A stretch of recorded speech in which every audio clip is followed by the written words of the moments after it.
ഒരു പ്രധാനപ്പെട്ട ന്യൂസ് നിങ്ങളുടെ മുന്നിൽ എത്തിക്കാനാണ് ഞാൻ ഈ വീഡിയോയുമായി വരുന്നത്. അത് മറ്റൊന്നുമല്ല, ഇന്റർ മയാമി രണ്ടും കൽപ്പിച്ചാണ്.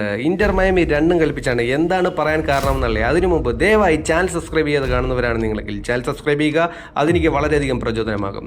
ഏഞ്ചൽ ഡി മറിയ, മെസ്സിയുടെ ഉറ്റ ചങ്ങാതി, മെസ്സിയുടെ സന്തത സഹചാരി, അർജന്റീന നാഷണൽ ടീമിൽ വർഷങ്ങളായി ഒരുമിച്ച് കളിക്കുകയാണ് രണ്ടുപേരും. ഇപ്പോൾ വരുന്ന ലേറ്റസ്റ്റ് ന്യൂസ് എന്താണെന്നല്ലേ? അത് മറ്റൊന്നുമല്ല, Angel Di Maria Inter Miami contact ചെയ്തിരിക്കുന്നു. എന്തിനാണെന്നല്ലേ? ഇന്റർ മയാമിക്ക് വേണ്ടി സൈൻ ചെയ്യാൻ. അതെ, ഏഞ്ചൽ ഡി മറിയെ ഇന്റർ മയാമി കോണ്ടാക്ട് ചെയ്തിരിക്കുന്നു. ഇന്റർ മയാമിയിലേക്ക് ഏഞ്ചൽ ഡി മറിയ എത്തുമോ?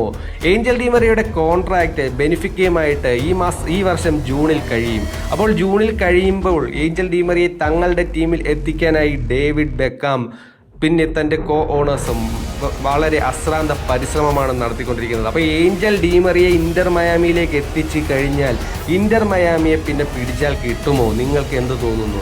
ഇല്ല. കാര്യം മെസ്സിയും ഏഞ്ചൽ ഡി മറിയ, സുവാരസ്, ബൂസ്കറ്റ്സ്, അതുപോലെ ജോഡി ആൽബ, അതിൻ്റെ കൂടെ നെയ്മറുടെ പേരും പരിഗണിക്കുന്നുണ്ടെന്നാണ് കേൾക്കുന്നത്. അപ്പോൾ ഈ ടീമുകളൊക്കെ ഉണ്ടെങ്കിൽ MLS-ൽ പിന്നെ ഇവർക്ക് വിവരം വെല്ലാൻ ആരാണുള്ളത്?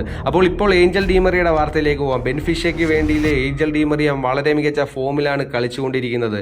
അപ്പോൾ ഏഞ്ചൽ ഡി മറിയയും ബെനിഫിക്കയുമായിട്ടുള്ള കോൺട്രാക്ട് ഈ വർഷം ജൂണിൽ അവസാനിക്കുമ്പോൾ ഇന്റർ മയാമി ജൂണിൽ ഏഞ്ചൽ ഡി മറിയെ സൈൻ ചെയ്യാനായി ഒരുങ്ങുന്നു എന്നാണ് ലേറ്റസ്റ്റ് ആയിട്ട് വരുന്ന റിപ്പോർട്ടുകൾ.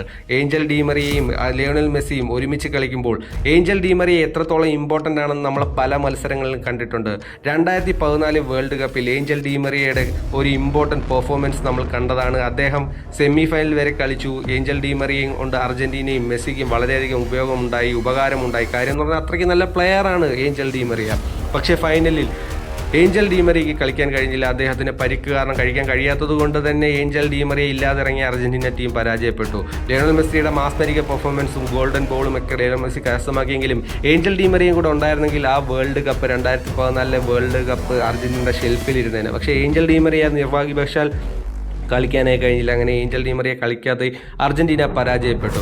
അപ്പോൾ അത് കഴിഞ്ഞ് 2018 വേൾഡ് കപ്പിൽ ഒരു മിന്നും ഗോൾ നമ്മൾ കണ്ടതാണ് ഫ്രാൻസിനെതിരെ ക്വാർട്ടറിൽ പുറത്താവുമ്പോഴും ഏഞ്ചൽ ഡി മറിയ തൻ്റെ കയ്യൊപ്പ് അവിടെ പതിച്ചിട്ടുണ്ടായിരുന്നു. അത് കഴിഞ്ഞിട്ട് ഏഞ്ചൽ ഡി മറിയയും മെസ്സിയും വിശ്വരൂപം തീർത്ത 2018 തൊട്ട് ഇന്നേ വരെയുള്ള മത്സരങ്ങൾ നമ്മൾ കണ്ടതാണ്. 2020 കോപ്പ അമേരിക്ക നേടിയപ്പോഴും 2022 തങ്ങളെ ഫിഫ വേൾഡ് കപ്പ് ആദ്യമായി ഇവർ സ്വന്തമാക്കിയപ്പോഴും ഏഞ്ചൽ ഡി മറിയയുടെ കയ്യൊപ്പ് നമ്മൾ കണ്ടതാണ്. അങ്ങനെ ഏഞ്ചൽ ഡി മറിയ അർജന്റീനയ്ക്കും ലിയണൽ മെസ്സിക്കും വേണ്ടി എന്തൊക്കെ ചെയ്തിട്ടുണ്ടെന്നെല്ലാം നമ്മൾ കണ്ടതാണ്. ഫൈനലിസിമയിൽ അദ്ദേഹത്തിൻ്റെ ഗോൾ നമുക്ക് മറക്കാൻ കഴിയുമോ? വേൾഡ് കപ്പിൽ അദ്ദേഹത്തിൻ്റെ ഗോൾ നമുക്ക് മറക്കാൻ കഴിയുമോ?